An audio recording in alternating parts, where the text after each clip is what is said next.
The mop made soft, squeaking sounds against the floor as Marcus Webb pushed it down the empty corridor. It was 3 in the morning, station time, and most of the inhabitants were asleep. This was when Marcus did his best work. No crowds. No one looking at him with that mixture of pity and curiosity that humans still got on the station. Marcus was 42 years old, with gray starting to show in his dark hair. His uniform was simple, blue coveralls with his name patch on the chest. He had been a janitor on Terminus Station for 2 years now. It was not the life he had imagined, but life rarely was. Back on Earth, his daughter Emma was living with his sister. Emma was 9 years old now. Marcus sent most of his paycheck home and talked to her on video calls twice a week. It hurt to be so far away, but jobs on Earth did not pay enough. Not after the medical bills from his wife's cancer treatment. Not after the funeral. So Marcus had taken a contract job in space, cleaning floors on a station where dozens of alien species lived and worked together. He did not mind the work. It was honest. It gave him time to think. And sometimes, in the quiet hours, he found a kind of peace. Marcus pushed his cleaning cart toward the greenhouse section. This was his favorite area. The station's greenhouse was a huge dome filled with plants from 20 different worlds. Some glowed in the dark. Others hummed with strange energy. The air smelled like growing things, rich and alive. As he entered through the side door, his mop bucket rattling, Marcus heard a small sound, a clicking noise, like someone tapping fingernails together very fast. He stopped and listened. There, between the rows of tall blue plants from Centauri Prime, he saw movement. A small figure, maybe 4 feet tall, was reaching toward one of the plants. The creature had 4 arms and a body covered in a smooth, dark shell that reflected the dim greenhouse lights. Her head was oval-shaped, with large compound eyes that seemed to shimmer with rainbow colors. Marcus knew what she was. A Xantharian. They were one of the older species in the galactic community, known for their incredible art and their advanced technology. They saw colors humans could not even imagine. The small Xantharian girl clicked again, that rapid tapping sound. She was using echolocation, Marcus realized, like a bat on Earth. The girl reached out with one delicate hand and touched a flower. Her face, though alien, showed something Marcus recognized instantly. Wonder. "Hello there," Marcus said softly. The girl's head snapped toward him. Her large eyes reflected the light, but something seemed wrong about them. They did not focus on him. Instead, she turned her head side to side, clicking rapidly. Her 4 hands came up in a defensive posture. "It's okay," Marcus said, staying where he was. "I'm just the janitor. I clean this place. Are you lost?" The girl clicked again, slower this time. She seemed to be mapping the space around her. I am not lost," she said in surprisingly clear English, though her voice had a musical quality. "I come here sometimes. At night. Mother thinks I am asleep." "Ah," Marcus said. He moved his cart very slowly to the side and sat down on a bench nearby, making sure to make noise so she knew where he was. "I won't tell if you won't. What's your name?" "Kiara," the girl said. She turned her head toward his voice but did not quite look at him. "You are human?" "That's right. My name is Marcus. Marcus Webb." "Marcus," Kiara repeated, as if tasting the word. "I have not met many humans. Mother says you are new to the stars." "We are," Marcus agreed. "Still learning our way around. Your English is very good." "Mother makes me study," Kiara said. She relaxed slightly, lowering her hands. "Many languages. She says even though I cannot see, I must still learn." Marcus felt something tighten in his chest. "You cannot see?" "No," Kiara said simply. "I was born blind. The doctors say my eyes do not work. They tried many treatments, but nothing helps." She clicked again and moved toward a different plant, her hands out in front of her. But I can feel things, and hear them, and smell them. The greenhouse smells beautiful. Marcus watched her carefully. Something about the way she moved bothered him, but he could not put his finger on what. She navigated the space well, yes, but that could be explained by echolocation and memory. Still, when her hand reached out for that flower, she had reached for that specific one. Not the one next to it, not the one above it. That exact flower. "Do you have a favorite plant here?" Marcus asked. Kiara seemed to think. "Yes, the earth roses, the red ones. They smell different from everything else, sharper, sweet, but sad, somehow." "Red ones," Marcus repeated. "There were yellow roses, white roses, and pink roses in the greenhouse, too." "How do you know they are red?" Kiara froze. For a moment she said nothing. Then she clicked rapidly. "Mother told me. She described them to me many times." But her voice had changed. There was something in it. Not quite lying, but not quite truth either. Marcus decided not to push. Instead, he stood up and went to his cart. "I need to water the plants over in Section C. But it was nice to meet you, Kiara. If you ever want to talk, I'm here most nights around this time." "You will not tell Mother I sneak out?" Kiara asked, anxiety clear in her voice. "Your secret is safe," Marcus promised. "But maybe don't stay too long. Even mothers who love us worry." Kiara's expression softened. "You have children?" "A daughter," Marcus said. "About your age, maybe a little older. Emma. She lives on Earth with my sister." "You must miss her," Kiara said quietly. "Every day," Marcus admitted. "But I work here so I can give her a good life." "Same as your mother works, I bet." "Yes," Kiara said. "Mother works very hard. She is a scientist. Very important." There was pride in her voice, but also something else. Sadness, maybe. Or loneliness. Marcus finished his work in the greenhouse, making small talk with Kiara about Earth plants and space stations. She was bright, funny even. She reminded him of Emma in some ways, that quick intelligence and curiosity. As he prepared to leave, Marcus glanced back at Kiara one more time. She was standing near the roses again, her head tilted. And just for a moment, just for the briefest second, Marcus saw her hand move not toward the flower, but toward a small flying insect that had landed on a leaf. Her hand tracked its movement. Then she seemed to remember herself and went back to clicking and moving more carefully. Marcus said nothing. But as he pushed his cart out of the greenhouse, his mind was racing. Something was not right about Kiara's blindness. Something his instincts, honed from years of raising Emma and watching her grow, were telling him to pay attention to. He did not know what it was yet, but Marcus Webb had learned long ago to trust his gut. And his gut was telling him that there was more to the blind alien girl than anyone suspected. Over the next week, he would find out just how right he was. Marcus started paying more attention during his night shifts. It was not hard to do. The station was quiet at night, and his job was repetitive enough that his mind could wander while his hands worked. But now, instead of wandering, his mind focused on one thing: Kiara. He saw her 3 more times that week, always in the greenhouse. Always during the darkest hours of station night. She always seemed surprised to find him there, even though he was there every night. They would talk for a few minutes. She would ask him about Earth. He would ask her about her homeworld, which she had never seen but knew from her mother's descriptions. But Marcus was not just talking, he was watching. On the second night, he noticed that Kiara never bumped into his cleaning cart, even when he moved it to a new spot without telling her. She navigated around it smoothly, clicking her echolocation just once. But echolocation should give shapes, not colors or fine details. Yet when Marcus placed a red cloth on top of a blue cloth on a bench, Kiara had reached for the red one when he asked her to hand him a cloth.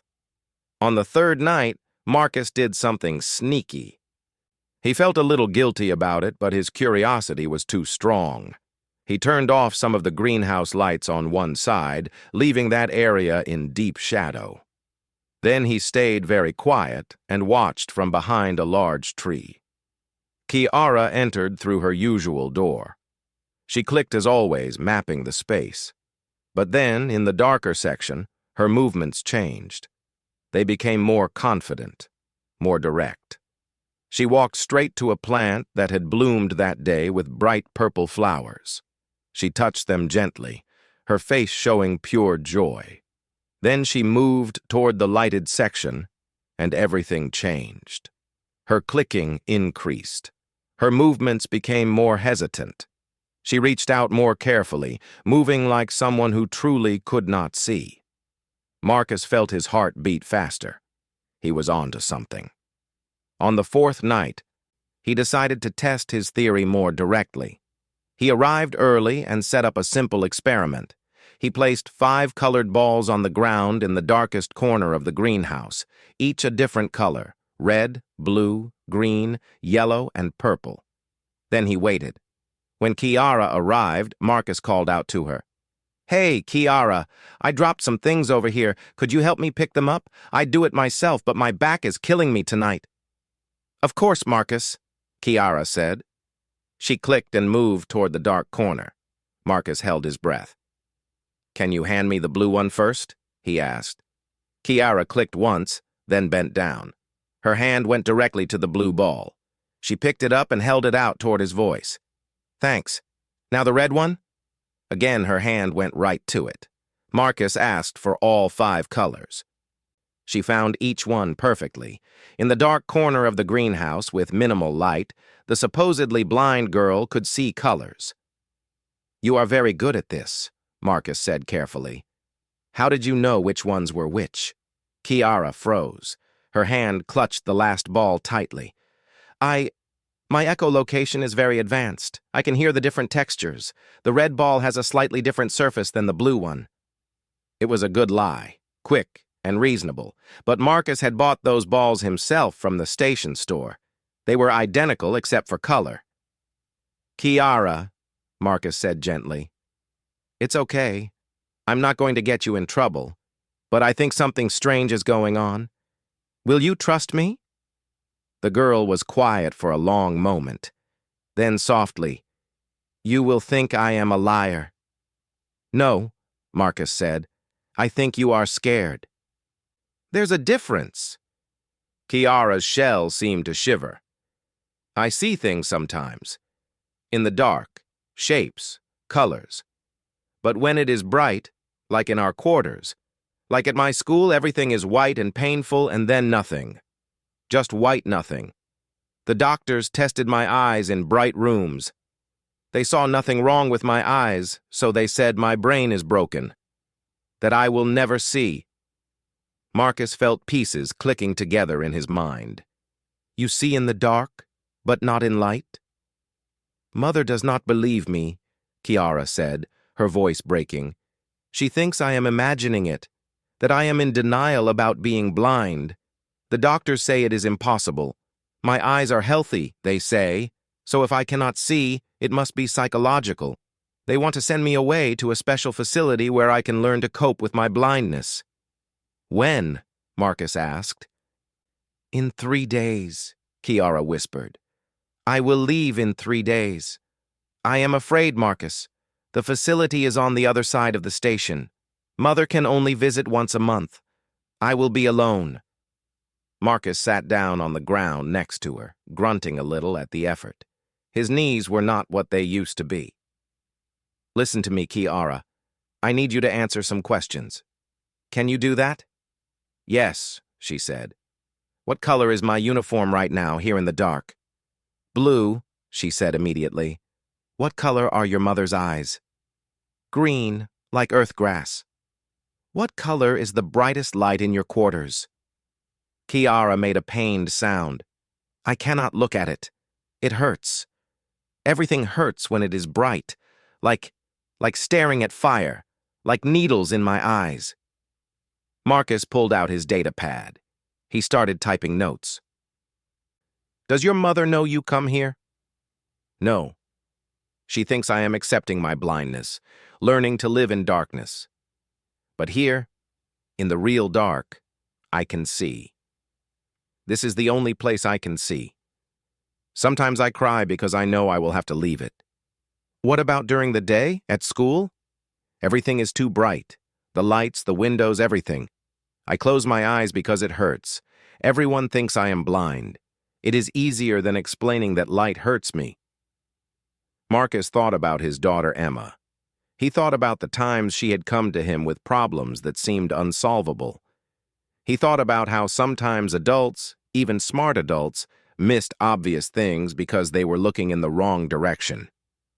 Kiara, I need to do some research, but I think maybe, just maybe, you are not blind at all. I think maybe everyone is blinding you. I do not understand, Kiara said. I know, Marcus said. I don't fully understand yet either. But I'm going to figure it out. Can you come back tomorrow night? Yes, Kiara said. Good. And Kiara? Don't give up hope yet. Sometimes the best solutions come from the most unexpected places. After Kiara left, Marcus sat in the greenhouse for another hour, thinking. Then he went to the station's public data terminal and started researching. He looked up Xantharian biology. He looked up their home world. He looked up every medical condition related to vision that he could find. And slowly, piece by piece, he started to see a pattern. Xantharians came from a planet with a dim red sun. Their eyes had evolved to work in low light conditions. They could see spectrums of color that humans could not.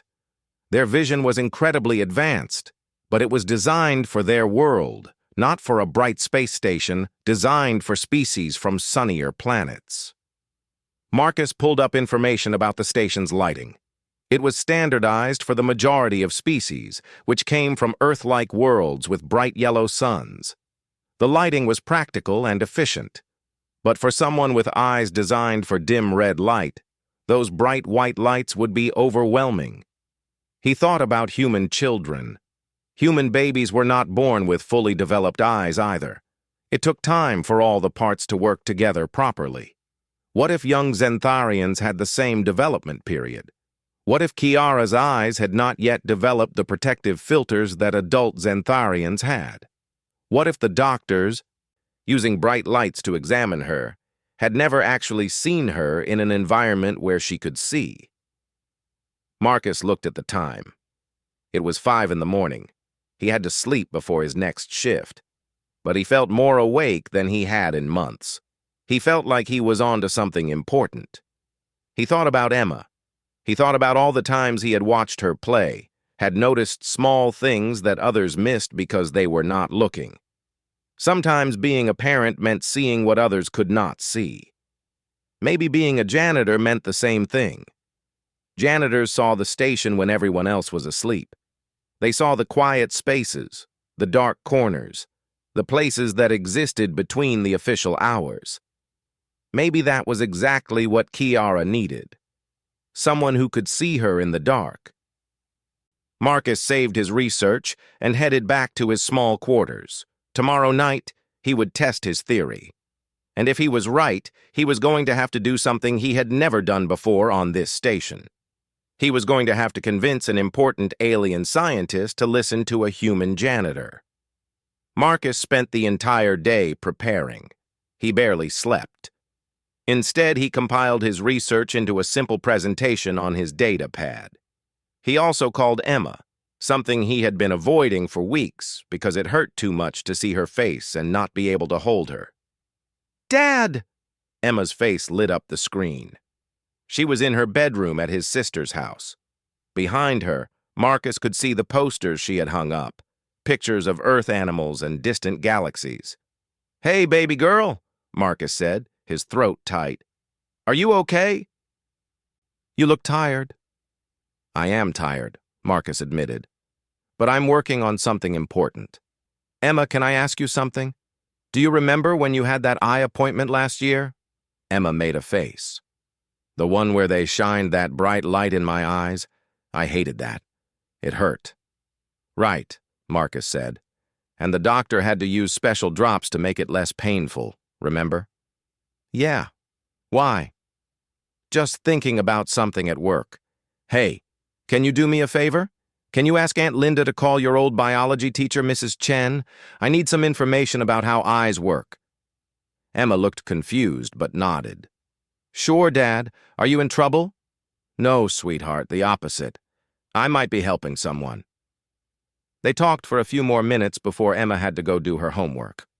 After the call ended, Marcus sat in his quarters feeling both better and worse.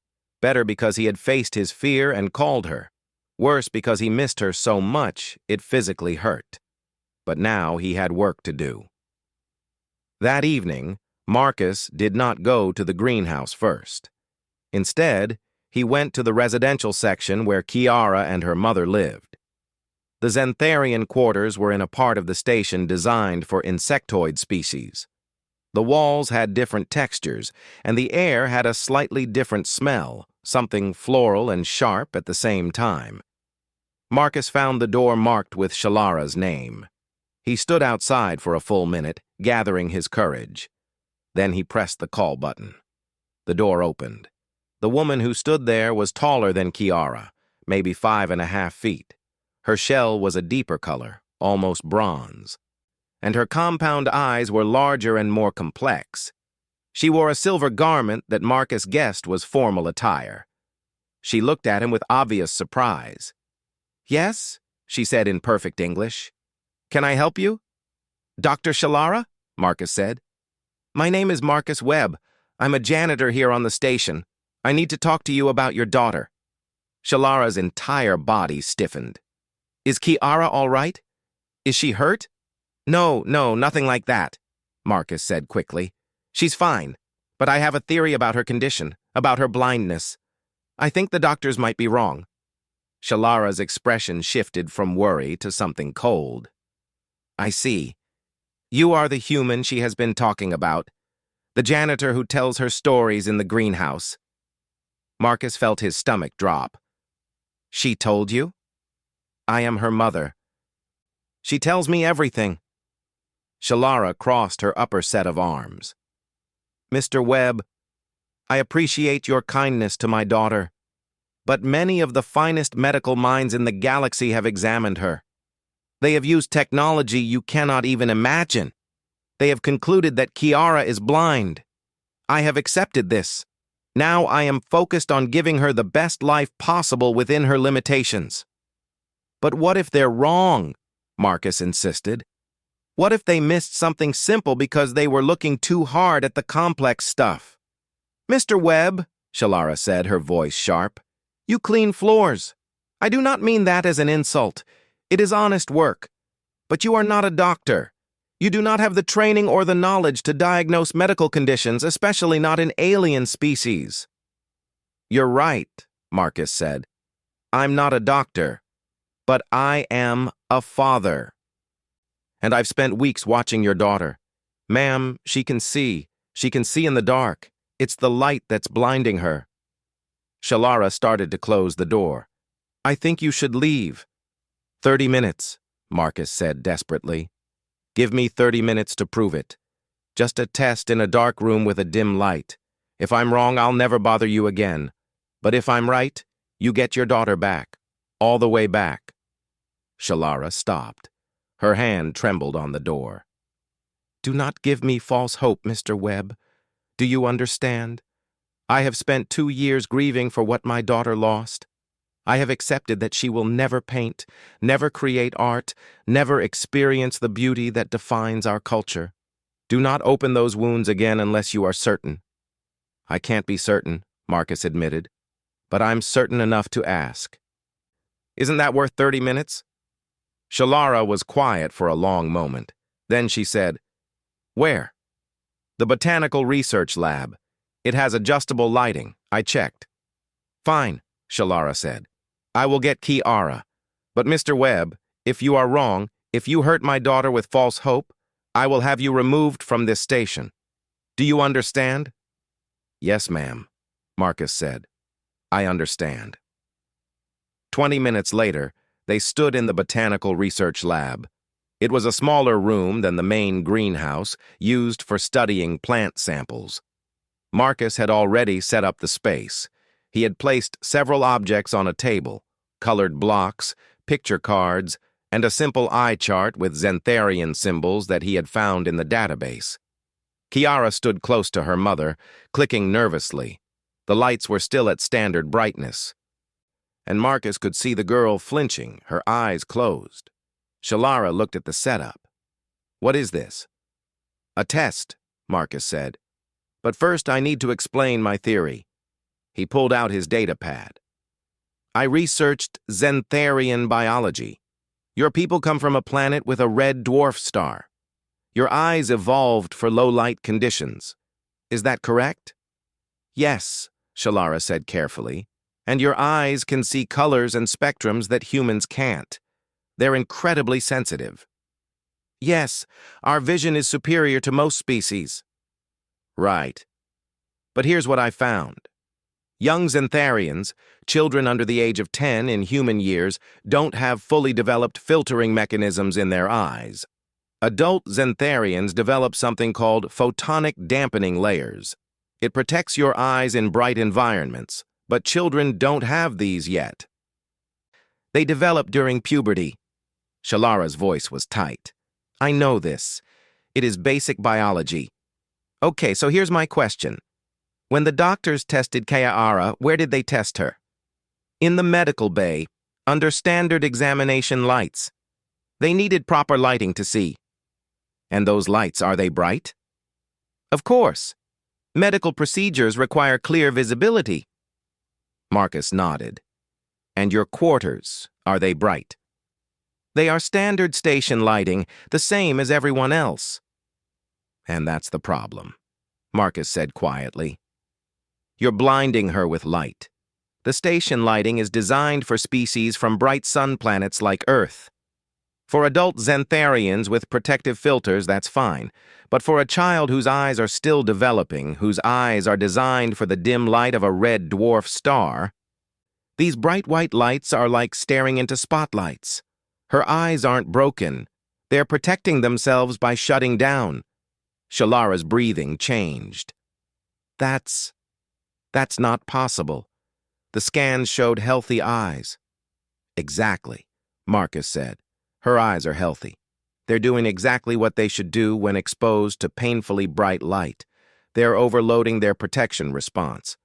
To the scanners, that looks like normal, non-functioning blindness. But it's not. It's temporary. Environmental." "But the doctors would have thought of this," Shalara said. But there was doubt in her voice now. "Would they?" Marcus asked gently. "When was the last time any of them were in a truly dark room?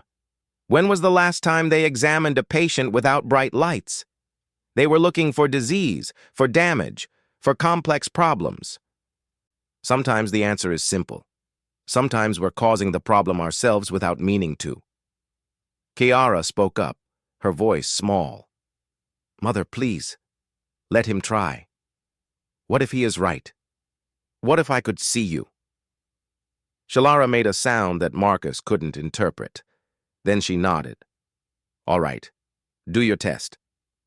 Marcus went to the light controls. Slowly, he dimmed the main lights. The room grew darker and darker.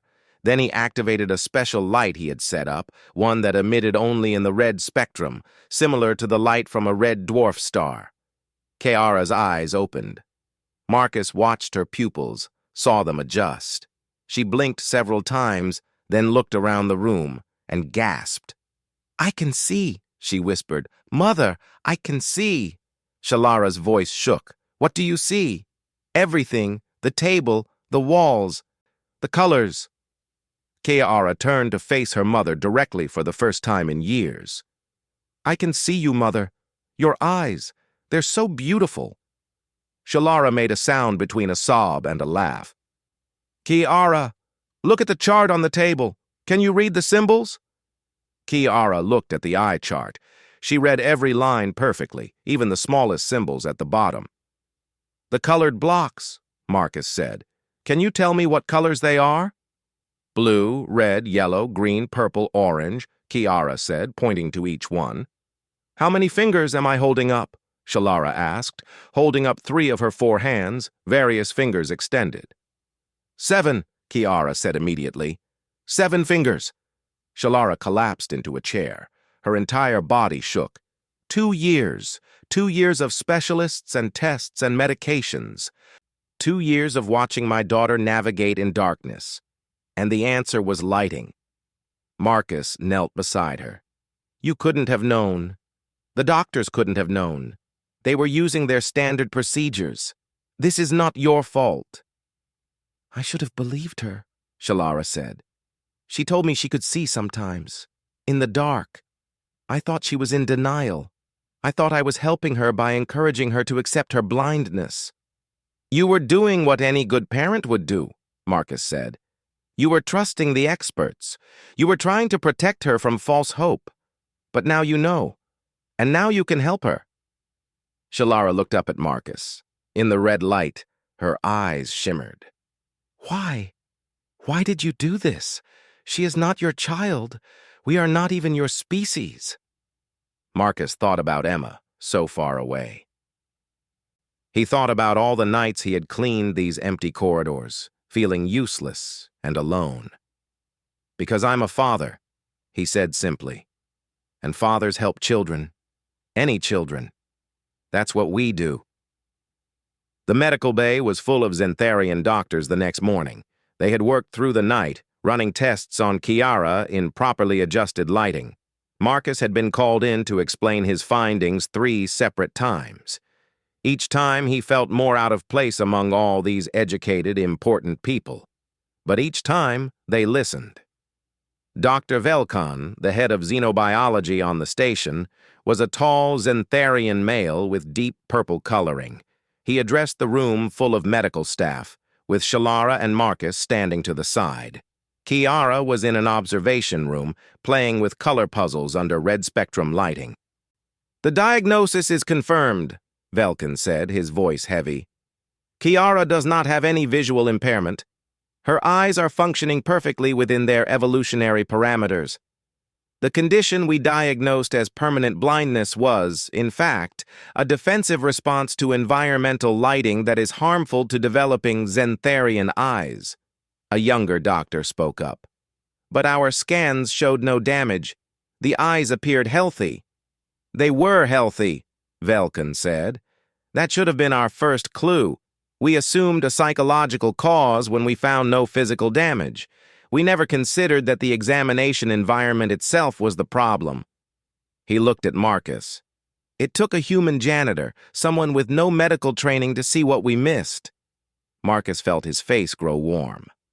I just watched her, and I thought about my own daughter. Kids are kids, even when they're from different planets. One of the doctors, an older female named Tressica, spoke up. Her voice was sharp. This is embarrassing for our entire field.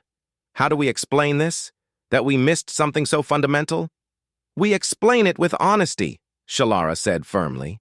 She had been quiet until now, but her voice carried authority.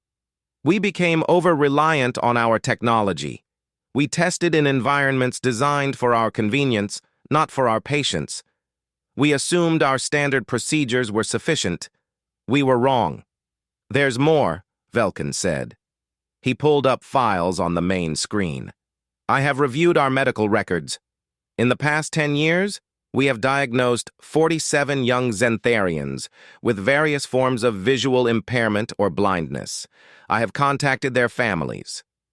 Many of them reported similar symptoms to Kiara, able to navigate in darkness, but appearing blind in bright conditions. The room went silent. 47 children, Shalara said quietly. How many of them are in facilities right now? How many families are grieving like I was? Velkan's voice was grave. I have authorized immediate reevaluation of all cases. We will provide appropriate lighting accommodations. But yes, Dr. Shalara, we have failed many families. Tressica stood up abruptly. This will destroy confidence in our medical system. Families will question every diagnosis. Good, Shalara snapped. Perhaps they should. Perhaps we have been too confident in our methods and not attentive enough to our patients. The meeting continued for another hour. They discussed protocols, new testing procedures, environmental considerations. Marcus tried to leave several times, but they kept asking him questions. How did he notice? What made him suspicious?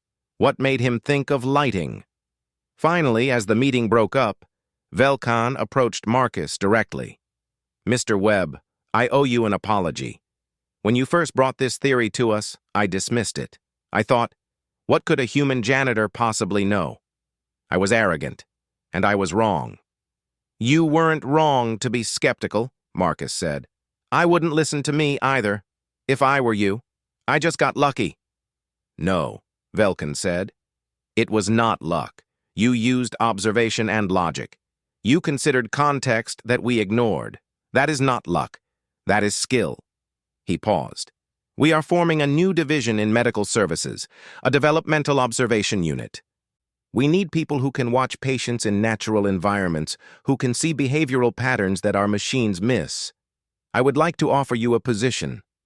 Marcus blinked in surprise. I'm a janitor. You are an observer, Velkan said. Someone who sees what others miss.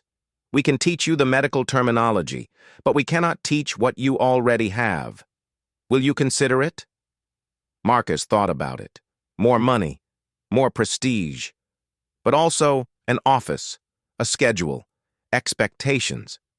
He thought about the quiet nights in the greenhouse, about the freedom to think and watch and notice things. Can I think about it? Marcus asked. Of course, Velkan said.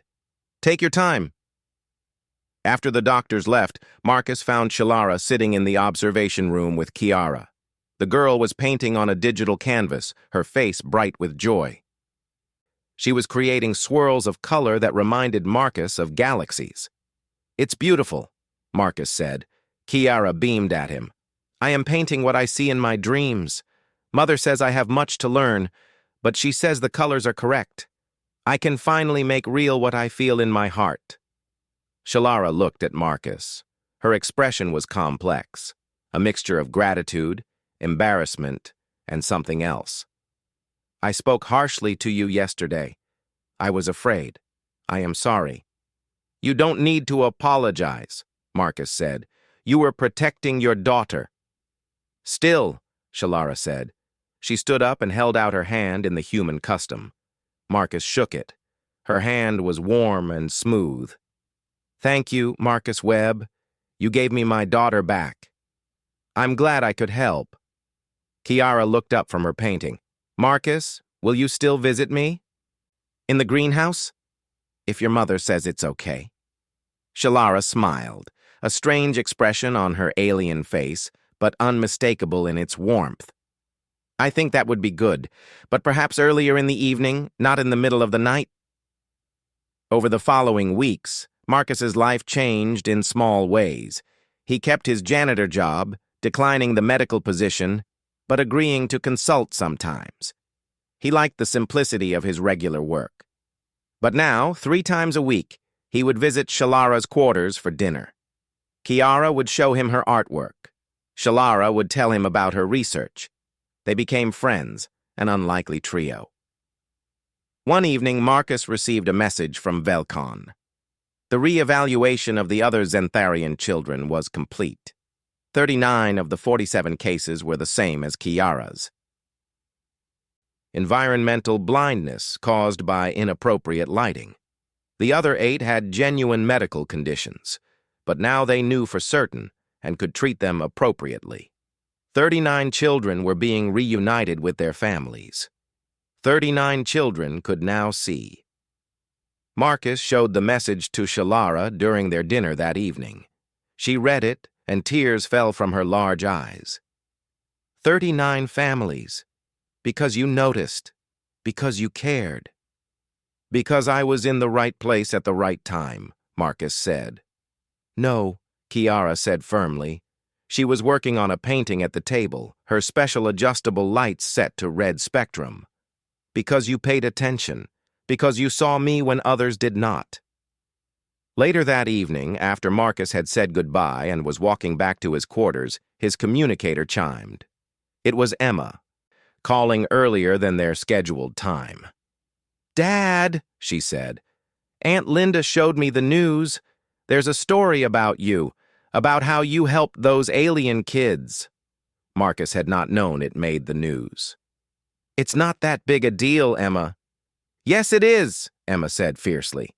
"Dad, I've been mad at you for leaving, for being so far away. But I get it now. You didn't just leave to make money. You're helping people out there. Important helping." Marcus felt his throat get tight. "I miss you every single day, baby." "I miss you too," Emma said.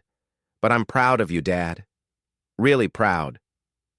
After the call, Marcus stood in the corridor for a long time, just breathing. The station hummed around him full of life from 100 different worlds.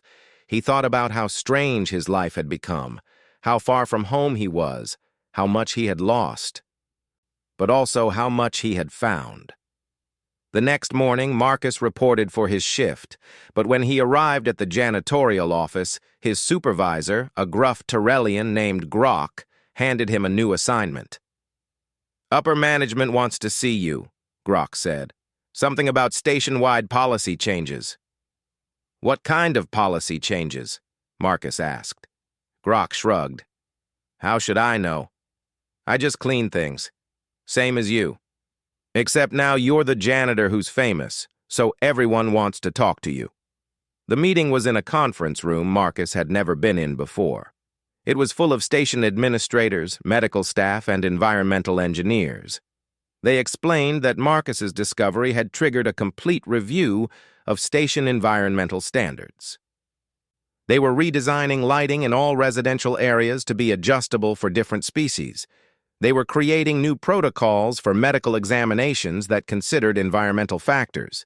They were even talking about modifying the greenhouses to have species-specific sections with appropriate lighting. "All of this because you paid attention to one child," the station director said. "She was a human woman named Administrator Chen. You've reminded us that sometimes the simplest answer is the right answer. That observation is as important as examination, that we should never be too proud to learn from unexpected sources." Marcus felt overwhelmed. "I was just doing what seemed right."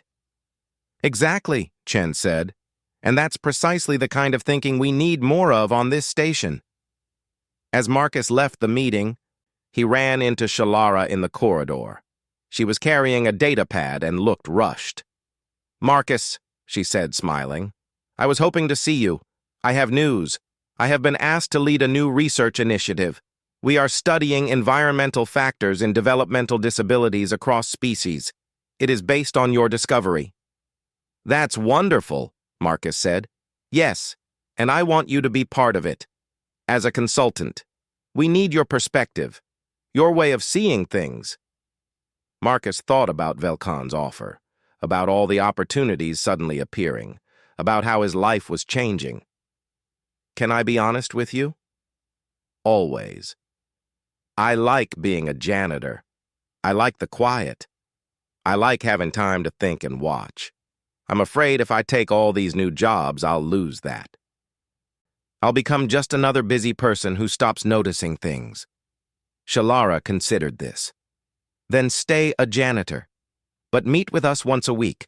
Share what you observe. You do not have to change who you are to help us. We need you exactly as you are." Marcus smiled. "Okay, I can do that." That night, during his shift, Marcus pushed his cart through the greenhouse. Everything was the same as always, but also completely different. He knew now that his quiet observations mattered, that his simple job was not so simple after all. He saw Kiara in the greenhouse, painting under her special lights. She waved at him, and he waved back. Around the station, 39 other children were doing the same, seeing, creating, living full lives because someone had bothered to watch and care. Marcus thought about what Shalara had said, that he did not have to change who he was. he could stay exactly himself and still make a difference. He smiled and went back to his work, grateful for the quiet, grateful for the chance to see what others missed, grateful for the unexpected ways life could surprise you, even in space, even as a janitor, even when you thought you were just passing through. 3 months had passed since that night in the Botanical Research Lab. The station had changed in small but meaningful ways.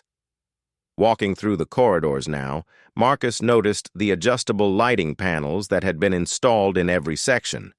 Families could customize the light levels in their quarters to match their species' needs. The medical bay had separate examination rooms with different lighting options. It seemed like such a simple thing, but it had changed everything.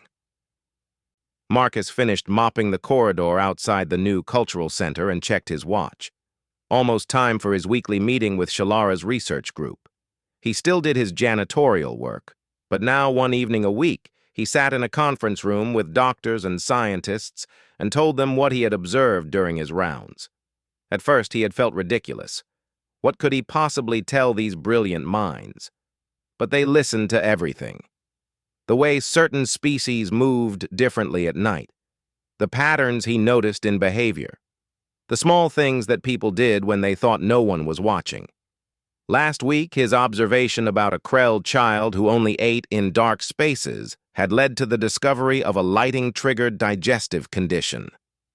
The week before, he had noticed that elderly Tyrellians seemed confused in bright fluorescent light, but were sharp and clear in softer, yellow-toned lighting. The research team was now studying cognitive effects of lighting on aging populations. Marcus had learned that sometimes being ordinary, being the person who cleaned floors and emptied trash, meant you saw the truth, because people did not perform for janitors. They just lived their lives. He stored his equipment in the janitorial closet and headed toward the research wing. As he walked, he passed the greenhouse. Through the transparent dome, he could see Kiara with a group of other young Xantharians. They were all painting together under adjustable red spectrum lights. It had become an after-school art program, a place where Xantharian children could create in lighting that felt natural to them. Kiara saw him through the glass and waved enthusiastically. Marcus waved back, smiling. She had grown in these months, become more confident. Her artwork was being displayed in the station's gallery. Last week, a piece she created sold for more money than Marcus made in a month. Shalara had been so proud. At the research meeting, Marcus took his usual seat at the back of the room. The team had grown to include specialists from 7 different species. Today, they were discussing the results of the station-wide environmental health survey. Shalara stood at the front, presenting data on her screen. She had changed too, Marcus noticed. She smiled more now. The weight of grief and guilt had lifted from her shoulders. "The results are significant," Shalara said. "Since implementing species-appropriate environmental controls, we have seen a 23% decrease in developmental disability diagnoses. More importantly, we have seen improvements in existing cases across multiple species. Children who struggled in traditional educational environments are now thriving with simple environmental modifications." One of the Tyrellian doctors raised a hand. "This seems too simple. How did we miss this for so long?" "Because we were looking for complex answers to simple problems," Shalara said.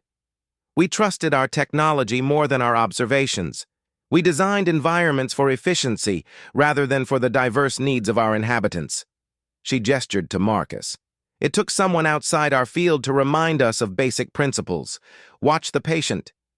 Consider context. Ask simple questions before complicated ones." After the meeting, Shalara caught up with Marcus in the hallway. "Do you have time? Kiara wanted to show you her latest painting before your shift ends." "Always," Marcus said. They walked together toward the greenhouse. Along the way, they passed a Xantharian family with 3 children. The parents recognized Marcus and stopped. "Mr. Webb," the mother said. Her voice was thick with emotion. "I wanted to thank you. My son was diagnosed as blind 2 years ago. Because of you, we had him retested. He can see everything now. Marcus felt his face grow warm. I'm glad he's doing well. After the family moved on, Shalara said quietly, That happens a lot, does it not? People stopping to thank you.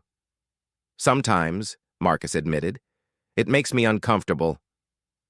I was just doing what felt right.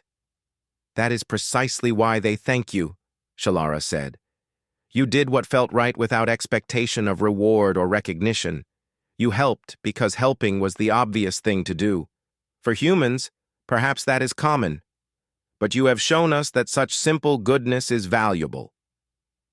In the greenhouse, Kiara was putting final touches on a large canvas.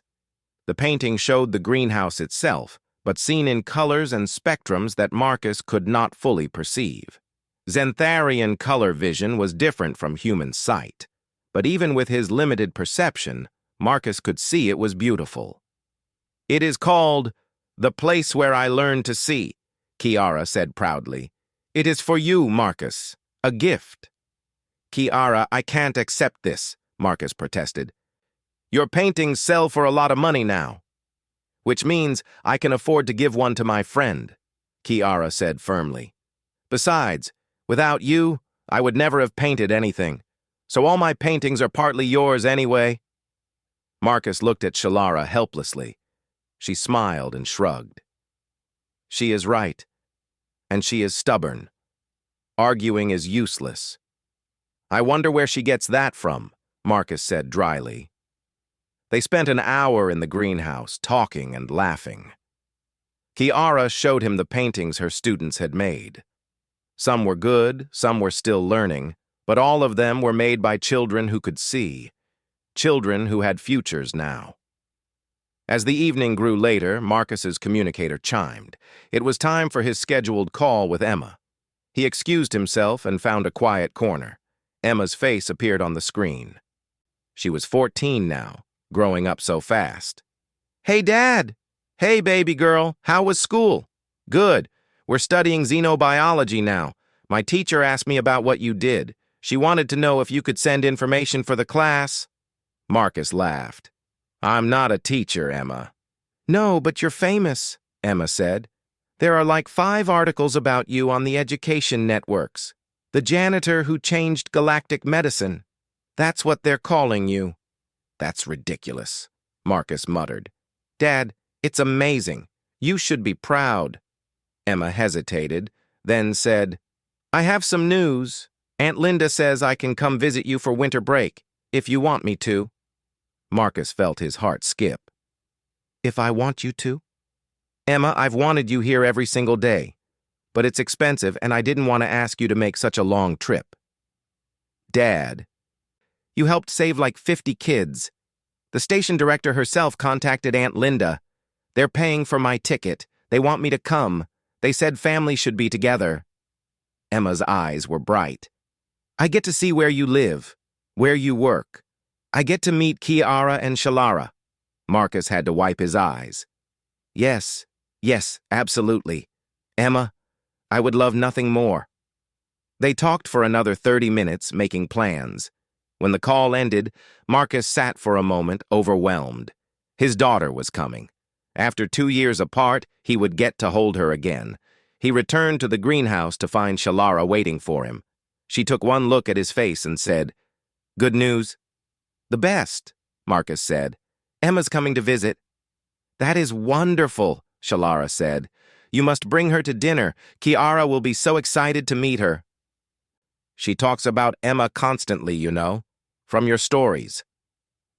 They've been sending messages to each other, Marcus admitted. Kiara sends her paintings, Emma sends her earth music. They've become friends without ever meeting. Then they must meet, Shalara said firmly. Your family and mine. It is fitting, I think. Over the next few weeks, Marcus prepared for Emma's visit. He cleaned his quarters until they sparkled. He researched all the things teenagers like to do on the station. He was nervous in a way he had not been nervous since Emma was born. When the day came, he stood at the docking bay, watching the transport ship arrive. His hands shook. What if she had changed too much? What if she didn't like the station? What if she was disappointed in him?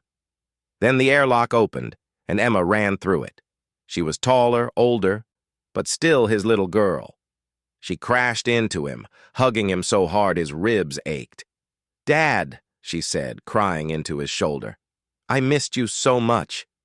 I missed you too, baby. Every single day." They stood there for a long time, just holding each other. Other passengers moved around them, but Marcus didn't care. His daughter was here. That was all that mattered. Later, he gave Emma a tour of the station. She was fascinated by everything. The different species, the technology, the way the station functioned like a small city in space. But what she was most excited about was meeting Kiara. They had dinner at Shalara's quarters. Kiara and Emma hit it off immediately, talking and laughing like old friends. Emma was amazed by Kiara's paintings. Kiara was fascinated by Emma's descriptions of Earth, a planet with a bright yellow sun that would hurt Kiara's eyes, but seemed like magic to her anyway. Shalara and Marcus watched them together, two fathers who had found friendship in unexpected places. "They are good for each other," Shalara observed. "Yes," Marcus agreed. "I have been thinking," Shalara said, "about what you said once. That fathers help children. Any children. I have learned this from you. We spend so much time thinking about our own offspring, our own families, but you have taught me that family can be bigger than blood, that caring can cross species." "You've taught me things too," Marcus said. "That being far from home doesn't mean being alone, that making a difference doesn't require a fancy title or education. That sometimes the best thing you can do is just show up and pay attention." The days of Emma's visit passed too quickly.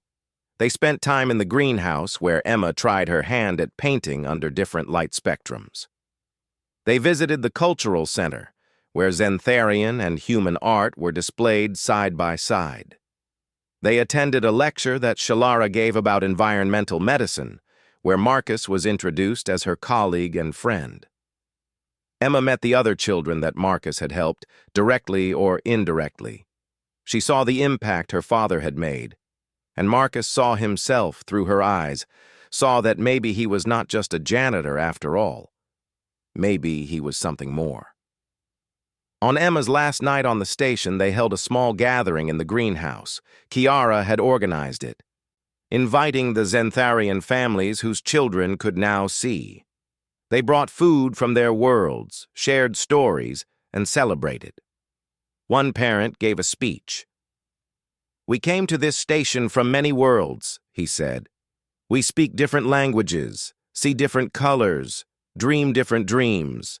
But we share one thing.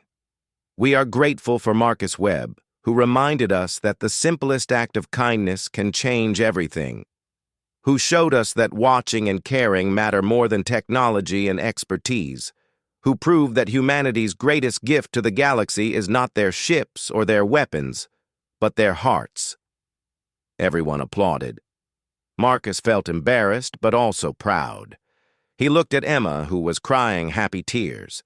He looked at Kiara, creating art that expressed joy in ways words could not. He looked at Shalara, who had become like family to him. Later, as he walked Emma back to the guest quarters, she said, "Dad, I understand now. Why you had to leave. Why you stayed. You're doing important work here." "I'm just a janitor," Marcus said. "No," Emma said firmly. "You're a dad. The best kind. The kind who helps any kid who needs help. That's not just anything. That's everything." The next morning, Marcus saw Emma off at the docking bay. They promised to talk more often. Emma promised to come back for summer break. Marcus promised to keep making a difference. As her ship departed, Marcus stood watching until it was just another point of light among the stars. Then he returned to his quarters, changed into his work uniform, and got his cleaning cart. He had floors to mop, trash to collect, a station to maintain. But as he worked, he noticed things. He watched people. He paid attention. Because that was what he did. That was what janitors did when they cared enough. And sometimes, when you watched carefully enough, you saw miracles. In the greenhouse that night, Marcus found a new painting from Kiara. It showed two figures, one human and one Xantharian, standing together under stars. The human was teaching the alien to see. But also, if you looked carefully, the alien was teaching the human to see too. The title was simple: Family. Marcus smiled and continued his rounds, grateful for the unexpected ways life had unfolded, grateful for the chance to help, grateful for the reminder that sometimes the most important thing you could do was simply show up, pay attention, and care, even in space, especially in space. Where humanity's greatest contribution to the galaxy was not technology or weapons or even wisdom. It was heart. And that, Marcus thought as he pushed his cart through the quiet corridors, was something worth cleaning floors for.